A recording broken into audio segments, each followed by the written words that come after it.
How you doing, guys? Today we're going to be working on the Little Mule. We're going to be talking about the electric fuel pump as well as upgrading the fuel line itself because we have a small issue.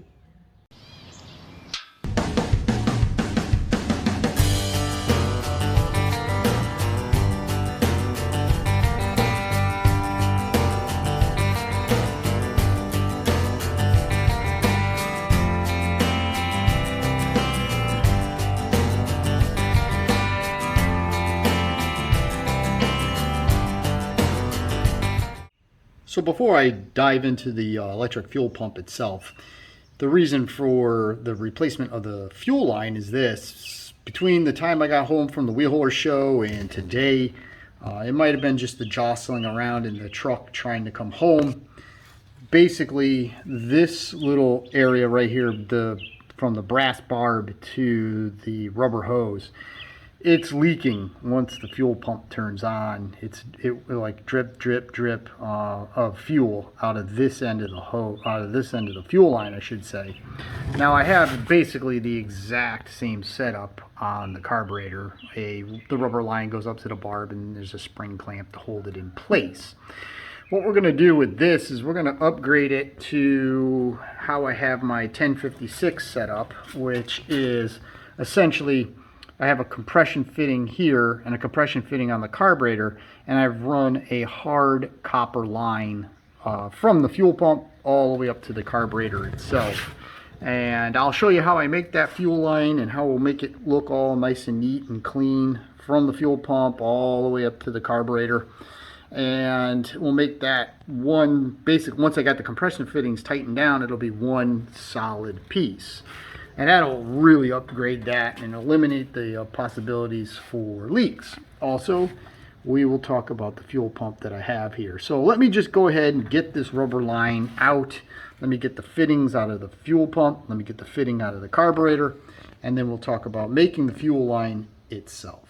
So with the fittings removed and the rubber line out of the way, these are the parts that are going to be needed in order to make the conversion to a hard copper line.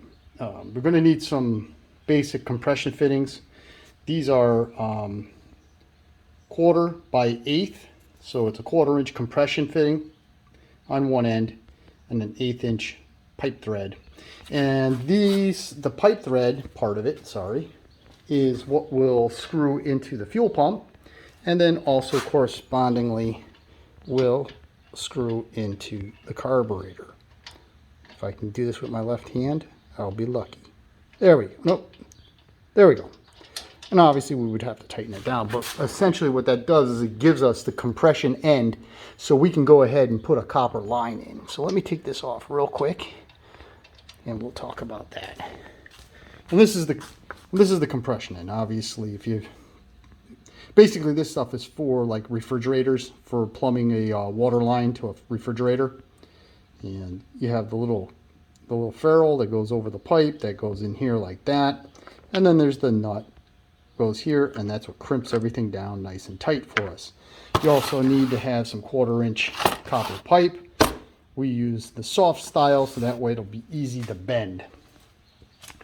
Overall, the only real tricky spot is right here.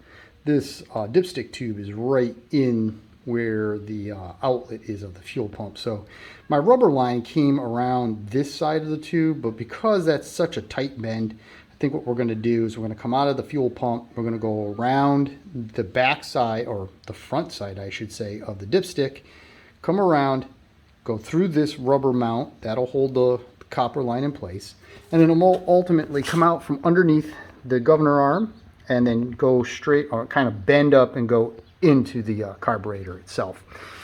I like to put a little bit of this Permatex aviation sealer on the threaded or the pipe thread side, which screws into the carburetor or into the fuel pump. And what that'll do is that'll just seal these threads. Even though they're tapered, you give it, fuel likes to leak. So I put a little bit of that on this, tighten it down. This stuff stays liquid. It doesn't really dry hard, and it's okay for fuel. So very, very little bit on the threads. Don't go crazy, because what will happen, it will break off and it will be sucked up by the fuel, or pushed by the fuel pump into your carburetor, and we do not want that. Okay, so let me go ahead, seal up the threads, install the 2 fittings, and then we'll talk about making the actual fuel line. With the fittings installed with just a little bit of sealer, I just straightened out a piece of copper pipe, and I just got an old fitting here. Essentially what we need to make sure is the end of the pipe is nice and straight, because that like first inch has to be straight, so it goes right into the fitting and bottoms out nice and securely to the back of the fitting itself. That way when the ferrule is in this position and we tighten down the nut, it really crimps down on the pipe. Now if the pipe is twisted, number one, the ferrule won't go on nice and straight, nor will it bottom out in the bottom of the fitting itself. And trying to tighten the nut up or line the nut up with the threads is just going to be incredibly difficult, if not impossible. So I got to keep in mind that this portion of the fitting needs, or excuse me, this portion of the pipe needs to be nice and straight. One of the things I do in order to get a nice bend so it doesn't kink on me is I'll just take my little torch over there and I'll just warm up the copper to soften it up, and I can make a nice bend with it. So I'm going to make the first bend just so you can see how it's done, and then the rest of the bends it'll be pretty easy because they're all about the same.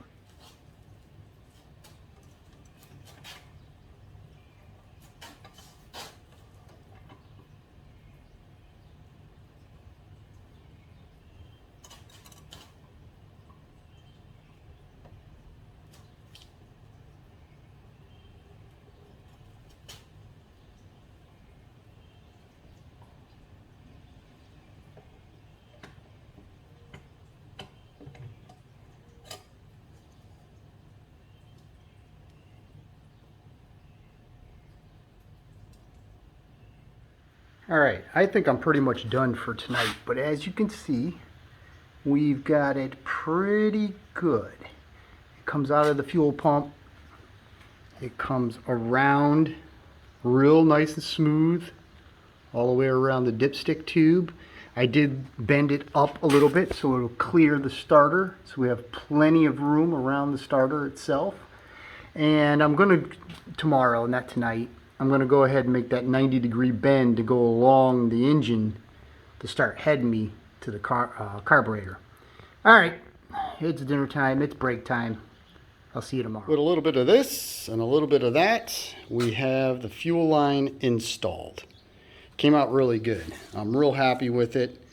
I did put this little piece of rubber on the fuel line, so when the engine's super hot and it's just sitting, you know, it's not running, the radiant heat off the engine doesn't kind of heat up that little spot of the fuel line in general. When it's running, there's so much airflow in this area that it's not going to be an issue. Now, the probability of having a, you know, vapor lock in the fuel is really small because I use an electric fuel pump. The specific pump I use is a Facet pump, or it's made by Facet. It's called a Posi pump. I got it from Napa. Now, there are a number of different outlets where you can get these fuel pumps from. Definitely there's a lot different or other avenues to get these things cheaper. Napa tends to be the most expensive. And the reason, but there is a reason why I get my fuel, or I got my couple fuel pumps from Napa. One, I've gotten a couple of bad pumps. They don't work. So getting it at Napa, yeah, sure, I can get it $10 cheaper somewhere else, but I could just return it. And I had one actually kind of go bad after about a year of use. So I just brought it back to Napa and they just swapped it out. So, I mean, for me, going to Napa is just easier. Here it is, though. It's a Posi Flow, and there's the part number 610-1051. Essentially, it is, let's see if we can get, there it is. There's the specifics on it. It's 12 volts. It's 1.5 to 4 PSI. That way, anything more than 4 psi from one of these pumps, you're going to overpower the float in the carburetor. So at least at that psi, the float will still work, so you can't overflow overfeed the bowl. Gallons per hour is compatible with all fuels, eliminates the vapor lock, just as I indicated. No flooding, ensures restart on the hottest of days, and it is a 2-wire design, self-priming, and it is self-regulating. So you don't have to have a return line to the fuel tank. It basically self-circulates the fuel within itself, I guess, instead of producing more than 4 psi to the carburetor. One thing you will absolutely notice with this fuel pump over the mechanical pump, the engine starts so much faster because the bowl is I don't want to say pressurized, but it's filled to the top. You know what I mean? And we'll get this turned on in a second and you'll hear it, but the engine starts so much faster. Maybe where it would turn over like 2 or 3, maybe 4 turns within 2 revolutions, this engine starts right up. So, and on my other engine. So I very much like that aspect. So let me just do a couple quick things and we'll talk about how I have this thing wired. So the pump is a 2-wire system. Essentially, you have a hot wire, which is this red one, and you have a ground, which is that one. Now I just grounded it to the bolt that's holding the pump in place. I just mounted my pump in this area underneath the hood stand. I did put a little bit of rubber protector of the bolt heads between the gas tank and the bolt heads themselves. I just find that this area is the cleanest look for the electric fuel pump. It's just kind of hidden away, but it does what it needs to do. The power wire we'll talk about in 1 second. Now when it comes to the actual fuel line, I have, here's the petcock. I have a rubber line that wraps around, goes to the fuel filter, and then into the back of the pump. So essentially I gravity feed the back side of the pump. So the tank's up higher, it flows fuel to the back of the pump. Obviously the pump then pressurizes it, and then it goes through the hard line, up and around, and then into the carburetor. Now when it comes to wiring, this is the way I wired it. Now whether or not it's the best way to wire it, I don't know. Essentially, if we click up, that's the accessory or ignition on position of the key. In this tractor, it also powers the accessory output of the ignition switch. My ignition accessory power goes to a relay.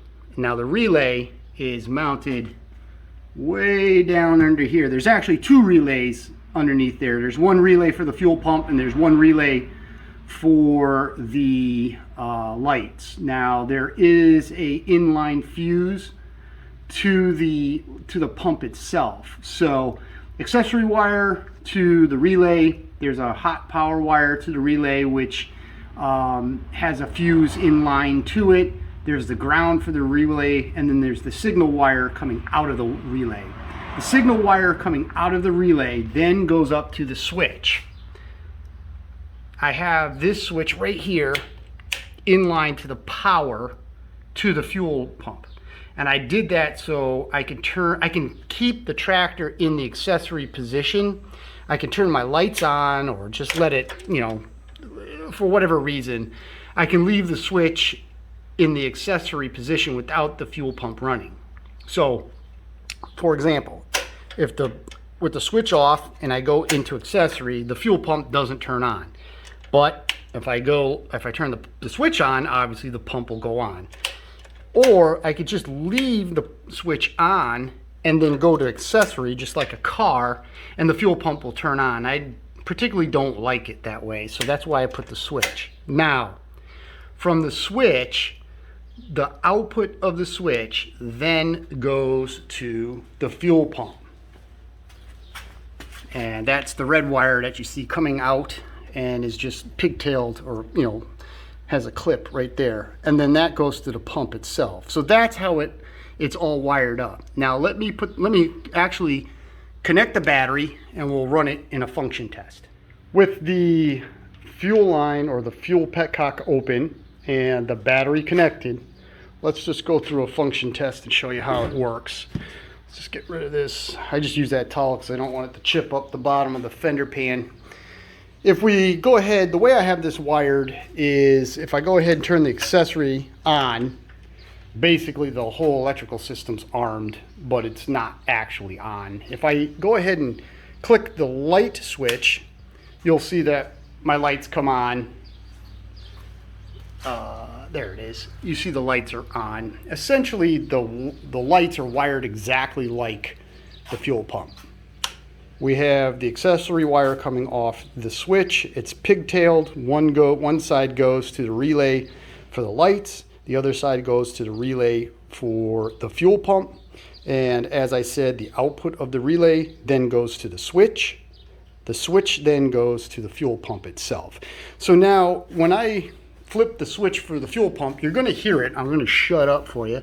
You're going to hear it make a clicking noise. Actually, I'll probably do it. And then the clicking noise will actually kind of get louder or deeper. And that is the pump self-regulating because it's already got a full pressure prime of 1.5 to 4 psi in the line. So let me just going to go ahead and flip the switch up right now. Did you hear the difference in the sound? It kind of starts off high and then gets deeper. And that's because it's starting to self-regulate, so because there's no return line. So let's go ahead and see how fast it starts up. We're in neutral, we got the choke, and we know the pump has been primed, so I'm just going to go ahead and turn it on.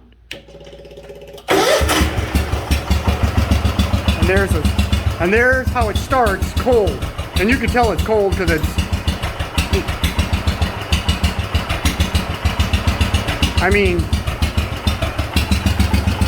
I just give it a little bit of gas, it'll smooth out. Don't mind the rattle, that's just the hood, and if I turn it off, you'll hear the pump. Oh, I shut the whole thing off, sorry. I shut the entire thing, but you can hear it.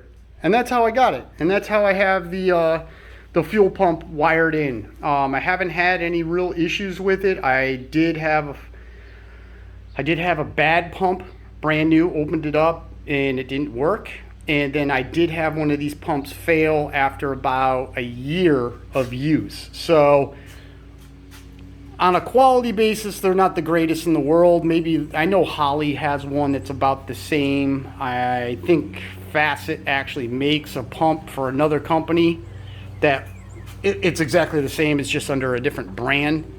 But overall, there it is. That's the fuel system on my little mule. I can't really think of anything else that I've done with the fuel system other than I just don't use those mechanical pumps. Oh, I guess I could show where the mechanical pump goes. I just bought a block off plate off of eBay. It's actually a Kohler part. I don't know what the part number is, and you can actually see it says it's got a K on there for Kohler. It's anodized gold, and that's it. That's the fuel system. And I think once you go to an electric fuel pump, literally, you'll never go back to one of the mechanical pumps. Those things they're really junk nowadays, in my opinion. All right, guys. Well, thank you very much for watching. I hope you found this interesting. Please, as always, like, share, and subscribe. Please leave a comment below. Comments actually help my channel. So if you could do that, that would be greatly appreciated. And as always, until the next video, have a nice day.